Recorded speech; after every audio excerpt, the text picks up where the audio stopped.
اعوذ باللہ من الشیطان اللعین الرجیم بسم اللہ الرحمن الرحیم الحمد للہ رب العالمین والصلاة والسلام علی محمد وآلہ الطیبین الطاہرین اللہم صل علی محمد وآل محمد وعجل فرجهم واللعنة على أعدائهم أجمعين من يومنا هذا إلى قيام يوم الدين أما بعد فقد قال الله تبارك وتعالى في محكم كتابه الكريم وهو أصدق القائلين وقوله الحق بسم الله الرحمن الرحيم اتقوا الله وكونوا مع الصادقين آمنا بالله وصدق الله العلي العظيم۔ امام جعفر صادق علیہ السلام کے شخصیت سے متعلق اس دوسرے حلقے میں چند باتوں کی طرف اشارہ کرنا ہے۔ اللہ تبارک و تعالی قرآن مجید میں واضح اور صریح طور سے یہ اعلان کر رہا ہے کہ تقوی اختیار کرو اور تقوی کے ساتھ ساتھ سچوں کے ساتھ ہو جاؤ۔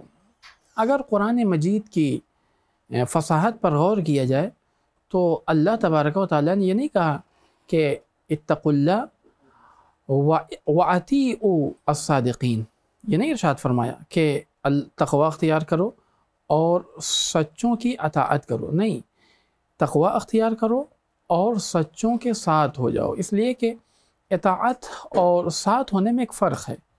اطاعت کا مطلب یہ ہے کہ جن فرامین کا حکم دیا گیا ہے ان فرامین کا بجا لائے، اس کا اطاعت کر لے، بس یہی کافی ہے۔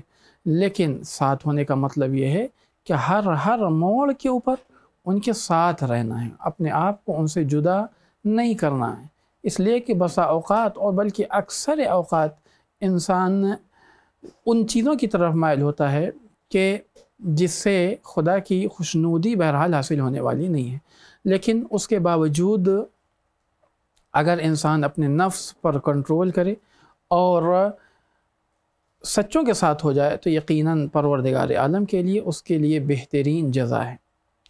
اب اگر ان میں بہترین اور سب سے احسن مصداق سچوں کی کوئی ہے تو وہ ہے امام جعفر صادق علیہ السلام کی، کہ جس کا نام ہی، جس کا لقب ہی صادق ہے، یعنی جو صادق کے نام سے مشہور ہوا ہے۔ یعنی جس طریقے سے رسول اسلام نے صداقت اور امانت داری کو حتیٰ کفاروں سے منوایا ہے، اسی طریقے سے امام جعفر صادق علیہ السلام کی صداقت کو ہر ایک نے تسلیم کیا ہے، چاہے وہ اپنا ہو یا پرایا۔ کسی کی بھی شخصیت کو پہچاننے کے لیے اس کی حیات طیبہ کے اوپر نگاہ کرنی پڑتی ہے۔ امام جعفر صادق علیہ السلام کی وہ قدآور شخصیت ہے کہ نہ تنہا مسلمانوں کو بلکہ بشریت کو ان علوم سے فیضیاب کیا ہے کہ بہرحال جس کی مثال نہ اس کے بعد اور نہ اس سے پہلے اس کی مثال ملتی ہے۔ اگر ہر کمال کی طرف دیکھا جائے تو آپ ہر کمال میں منفرد دکھائی دیتے ہیں۔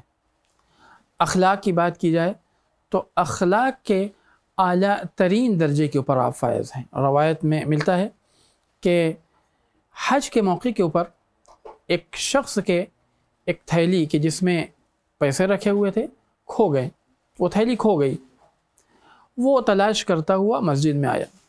اب جو مسجد میں آتا ہے تو کیا دیکھتا ہے کہ ایک شخص ہے کہ جو نماز میں مصروف ہے۔ وہ شخص امام کے بغل میں بیٹھ گیا اور انتظار کرنے لگا کہ امام اپنی نماز سے فارغ ہوں، اور امام جیسے ہی نماز سے فارغ ہوئے اس نے برجستہ یہ کہا کہ کیا آپ نے ہماری پیسے کی تھیلی اٹھائی ہے؟ इमाम ने इरशाद फरमाया उसमें कितना पैसा था? उसने कहा 100 दिरहम। इमाम जाफ़र सादिक़ अलैहिस्सलाम ने अपनी जेब से पैसा निकाला और उसके हवाले किया। वो शख्स जब वापस आता है तो क्या देखता है कि उसकी थैली उसके पास है। फ़ौरन भाग के आता है इमाम की खिदमत में और इमाम से कहता है कि मैं माज़रत ख़्वाह हूँ, वो मेरी थैली मिल गई है, ये आप अपना पैसा वापस ले लीजिए। इमाम फरमाते हैं कि हम आले मोहम्मद जब कोई चीज़ अता कर देते हैं तो अता करने के बाद कोई भी चीज़ वापस नहीं लेते हैं। अच्छा, वो शख्स वो रकम लेकर बाहर निकलते हुए ये कहता है, खुदा की कसम ऐसा इखलाक़मंद इंसान आज से पहले मैंने नहीं देखा। ये कौन है? किसी ने इशारा किया, ये इमाम है, क्या तुमने नहीं पहचाना? ये इमाम जाफ़र सादिक़ अलैहिस्सलातु वस्सलाम। वो कहता है बरजस्ता, ये कहता है यकीनन इनका हक़ ये है कि ये लोगों के दिलों के ऊपर राज करें। यानी आप गोया कि अखलाक के एतबार से किस दर्जे के ऊपर फ़ायज़ हैं। अगर अखलाक के अलावा आपके सब्र पे बात की जाए तो साबिर भी ऐसे हैं कि सब्र की मिसाल भी नहीं मिलती है, इसलिए कि आप जिस दौर में ज़िंदगी गुजार रहे हैं, ख़ास तौर से आपका दौर इमामत 2 बादशाहों के दौर से गुज़र रहा है।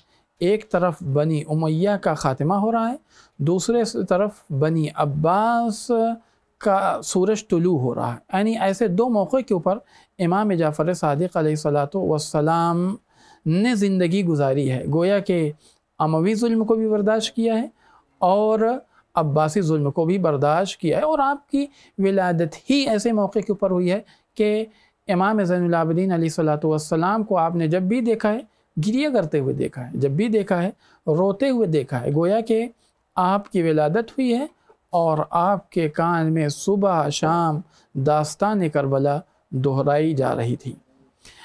अगर अखलाक के साथ साथ आपके दीगर कमालात की तरफ इशारा किया जाए तो आपके दीगर कमालात में भी आपके जैसा, आपके इल्म की बात की जाए, आपका इल्म भी जिस दर्जे का है उस ज़माने का कोई आलिम वैसा नहीं है। शजाअत की बात की जाए तो आपके जैसा शजा कोई दूसरा नहीं। ये अलग बात है कि हर इमाम को हर सिफत के मुज़ाहरे का मौका हासिल नहीं हुआ है।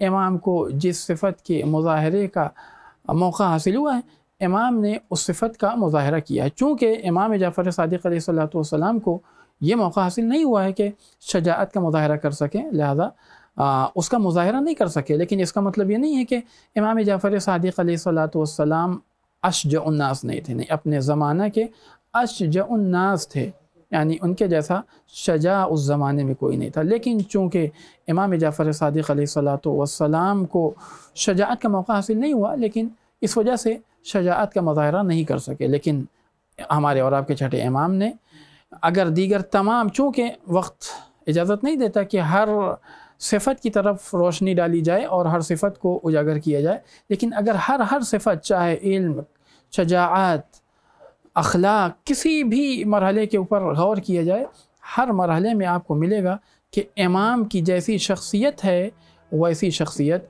किसी और की नहीं है। वल्हम्दुलिल्लाहि रब्बिल आलमीन व सल्लल्लाहु अला मुहम्मद व आलिहि अत्ताहिरीन।